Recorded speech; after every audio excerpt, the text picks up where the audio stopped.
And here we go. Happy to have Stephen Butchko and Braden Roy from Los Angeles. These are the guys that designed this amazing, I would say, immersive opera entitled Gumball Dreams.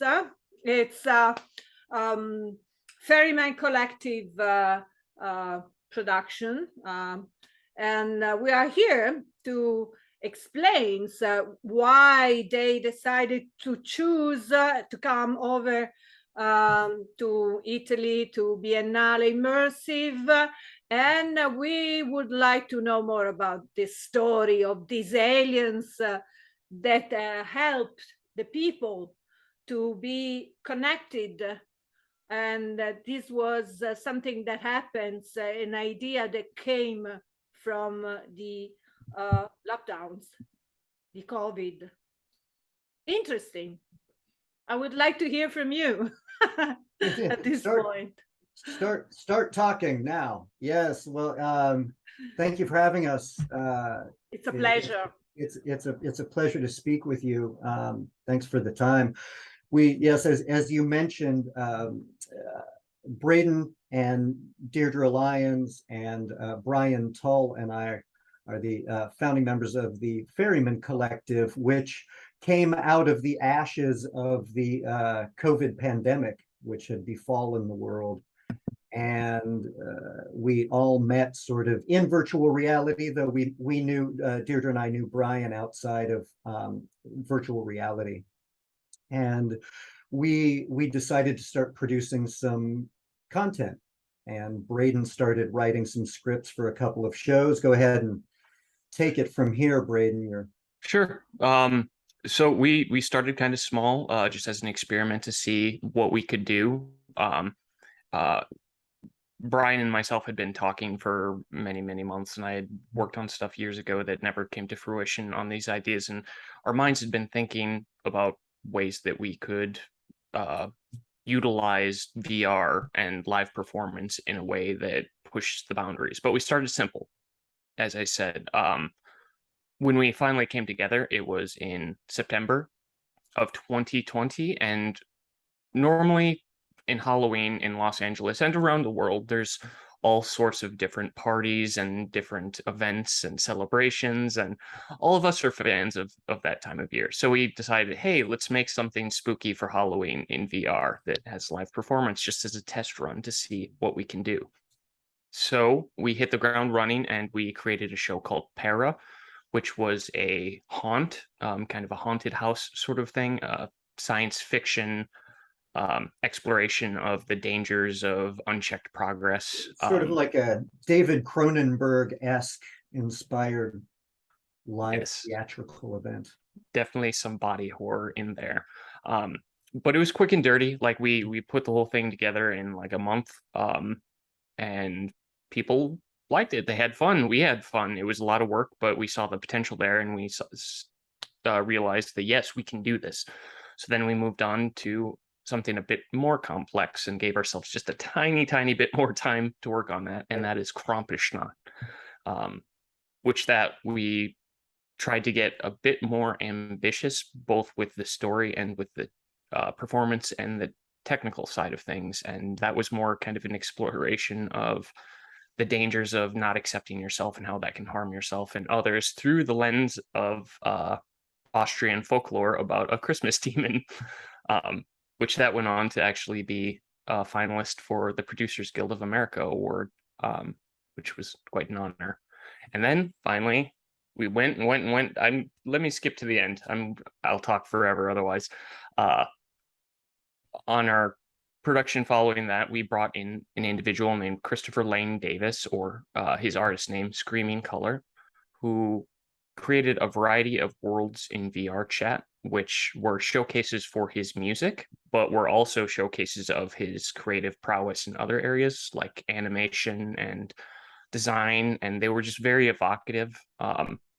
And we always kind of wanted to do something with that universe, despite bringing him on for a completely separate project.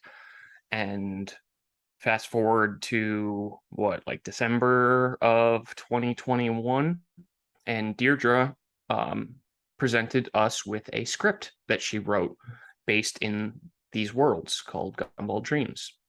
She read it to all of us. We did a read through, and we're all blown away by it. And then her and Christopher worked together to kind of incorporate some of his ideas for the universe, and kind of went back and forth to get where we wanted. And then we just started building. I made one of the avatars and did some Yeah, preliminary work on my another. friend behind me, the alien Onyx. I love this guy. Yes, that one's wonderful. That one was done by another teammate, Brian Tull, who's not present today. But yeah, he did a wonderful job. I love the eyes; they're so evocative.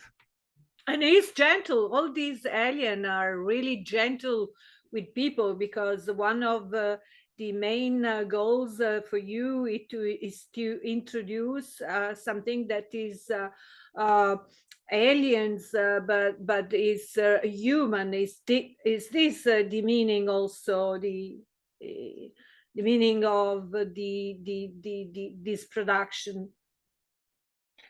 It's go ahead. This particular alien is a very old alien, and is transitioning from one life to the next, and calls the 3 audience members participate in the production. Oh. And this particular alien calls them to their home to help them transition. This alien needs their help to, in very simplistic terms, kill themselves, really. But it's not specific. It is specifically about that with regarding this situation, but it also deals with themes of transitioning throughout one's life, taking control of one's life. And it's about all of those different things, not just dying. Right. Also, I would like to know the main challenges that you have to cope to realize this production. Each production wants to follow certain technologies rather than others, and so I'm interested in that part. Yeah, go ahead, Braden. Sure. So for this production specifically, it's our first 1-actor show, which I don't know if I said that earlier, but all of our shows are exclusively live performance, where none of the characters are pre-recorded or like AI. It's all done by live professional actors in real time. But this is our first one that's just 1 actor.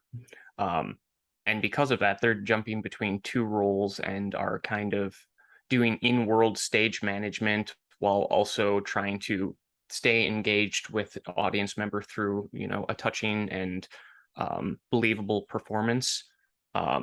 While simultaneously we have, in the case of Venice, we have people on the outside. We had some docents and then several of us on the team there to help troubleshoot with different technical issues, communicating through Discord with the actor in world and vice versa to try to work through technical problems. So the actor themselves is very much doing like 9 different things at any given time, while we on the outside are doing our best to make sure that they can have as smooth of an experience as possible, as well as the audience themselves have a smooth experience.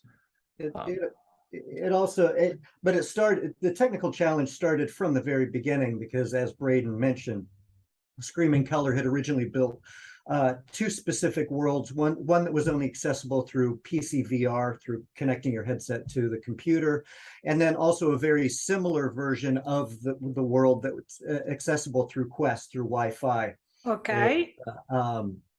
Sort of less megabytes, a smaller world. And the challenge there was putting those together, adapting them to the script, but also Christopher, he has this tendency to not leave well enough alone. He always needs to make things shinier and more detailed and better. So this particular show is there's a lot, as Braden said, a lot of animations involved.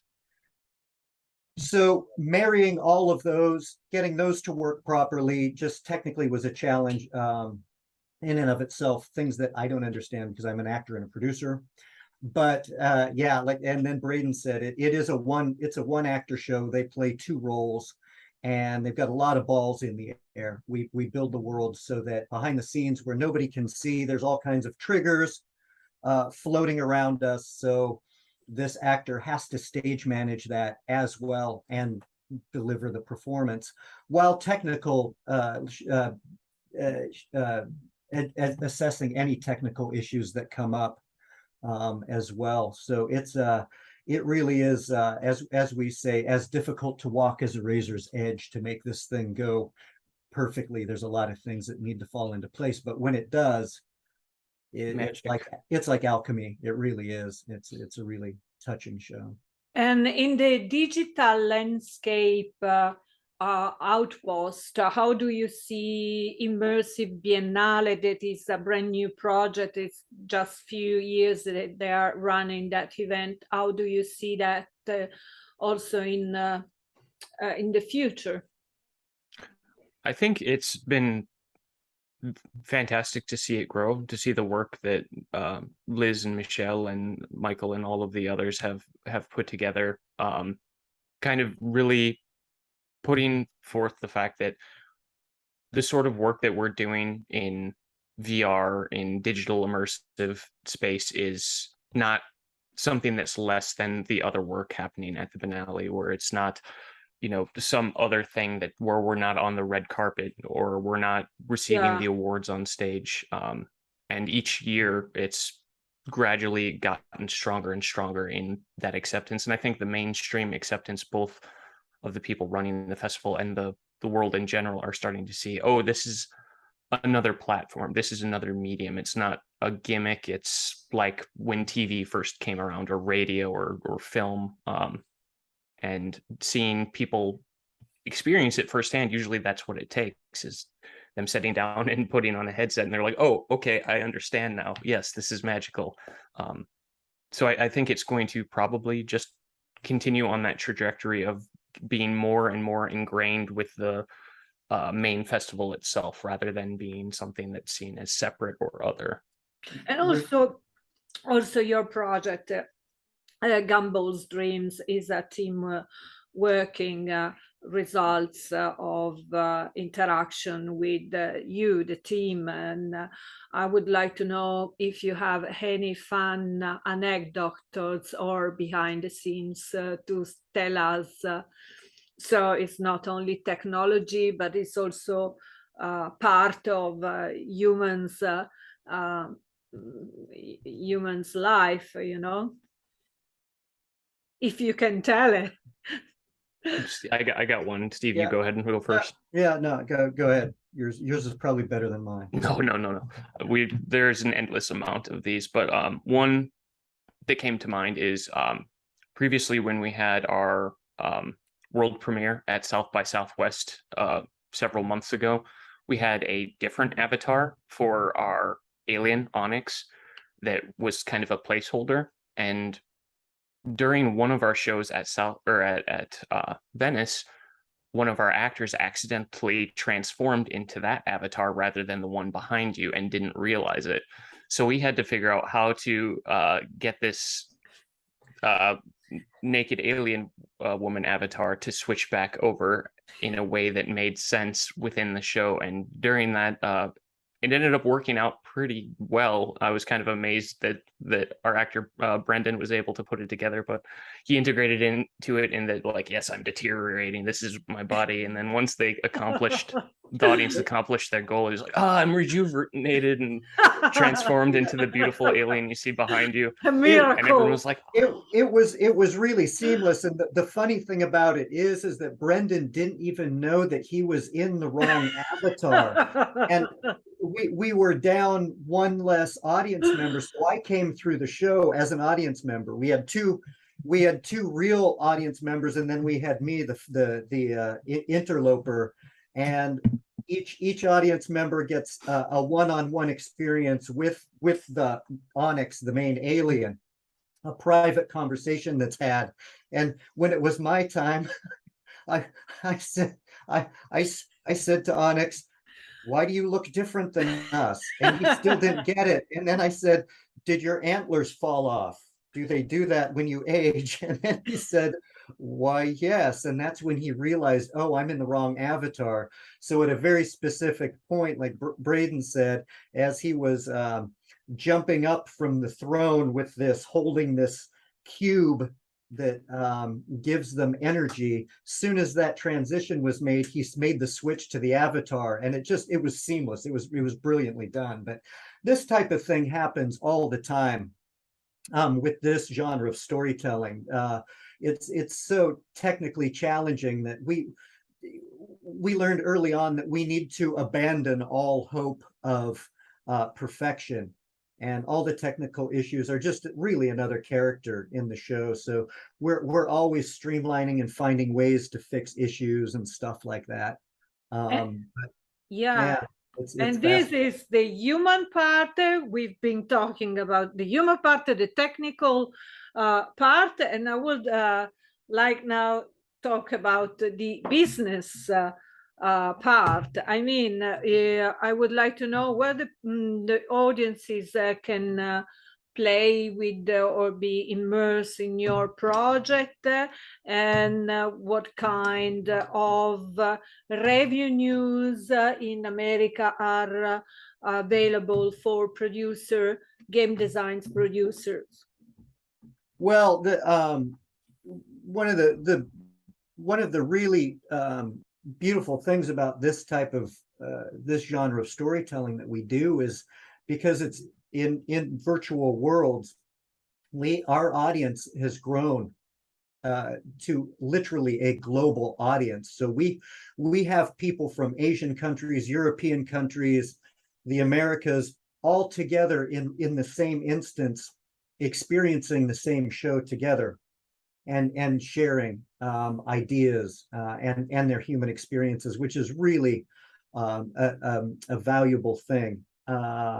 As far as monetizing this, it's with specifically what we do, we're not the first ones to do this as far as live theater in VR, but there's not many of us. And right now, the beauty of what it is that we do is it's live. Everything is live. And sorry, but I've lost again. Braden does that. It's okay. He's come back. I know. He's a man of mystery. I like to disappear sometimes. Sorry, but they're doing construction outside my house. I have to suggest you next game. The name will be Braden's Escape. Yes, that's it. Oh yeah, international man of mystery. Yeah, and I must be there. Do an avatar of me inside the game. We'll yes. as soon as we get the script locked, we'll send it to you. Get your thoughts. Yes, please. So specifically in this country, the beautiful thing about what we do is live performance. That's what makes what we do very special. That's also the difficult thing as far as monetizing, because that's what companies look for, is how do we streamline this and these things and be able to package them up and sell the thing, get it out there. And it's like any theatrical production, it lives when we do it. Otherwise it doesn't exist. So monetizing is difficult, at this point. We do make some revenue through ticket sales and that sort of thing. As far as though technically, as far as the people that build in Unity and do the technical things, there's real opportunities to get a lot of eyes on what they do, and create some wonderful opportunities for the technical folks that work with us, showcases their work greatly. Braden could probably speak better on that because he's more of a technical guy than I am. He's all things to all people. I am all things to all people. From the technical standpoint, yeah, that stuff is kind of self-standing, where a person can go. Like we have an epilogue world, which we take people after the show, and that people can go to anytime, and has some wonderful animations that are a showcase for the technical prowess of Screaming Color. But in terms of like monetization, yes, as Steve said, it's the live nature of it makes it difficult. Though honestly, I think our biggest hurdle there is the fact is mind share and people knowing that this is something that existed. If the average mainstream person who owned a VR headset, of which there are, you know, millions and millions of people now who have Oculus Quest or MetaQuest, sorry, we would consistently be sold out at all times, every single show, one after the other, in which case it would be fully sustainable as a full-time job easily, so long as we had our ticket prices right, because it's, I don't know, everyone that we've ever had through any of our shows has been like, oh my God, I didn't know this was possible. This is amazing. This is so cool. And then those people are then lifelong converts. They go to every single show afterwards and are telling their friends and are writing articles. But without that mind share, it becomes difficult. And we're exploring a few different avenues for funding, but also potentially creating some things that can leverage our live performance in a way that can stand on its own without us actually being there, which I won't go into too much because that's still very, very early on and likely to change in various ways. But we're exploring methods of allowing those performances to live on in a unique way that's not the same as what you would see with some of the other pre-recorded productions featured at Venice and other festivals. We spoke a little earlier about this being about being new. It really is a new emerging genre of storytelling. So we liken ourselves to be like the Lumiere brothers, you know, back in Trip to the Moon days. So we're trying. We're all sort of those of us that are in that work in this realm, like Jason Moore with Alien Rescue and those types of folks. We're building it. We're trying to figure it out, where it goes, how we monetize it even better, what are the opportunities and options. So we're sort of building it all together, and it's pretty exciting. Okay, at this point, you want to say something to the Italian audience in particular? I know that you've been joining the others at the after party. You had fun all together, and what I have to say that you are a wonderful audience. So I never supposed that in digital art could be so much enthusiasm and creativity and human relation, but I discover a wonderful world. So thank you to be here with me to participate to my little playlist attributed to immersive. And I really wish to see you in person one day. And well, let's keep us in touch. Never know, maybe I will come to Los Angeles again one day. If you do, definitely look.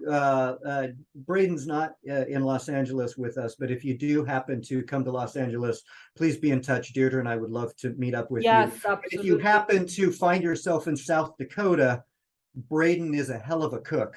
I tell you, this guy. Okay, Braden. Okay, okay. I wait for your high-level cuisine. And just on a note about Italy, we are so grateful to have been invited to the Biennale. It is the most prestigious festival on the planet. And thank you.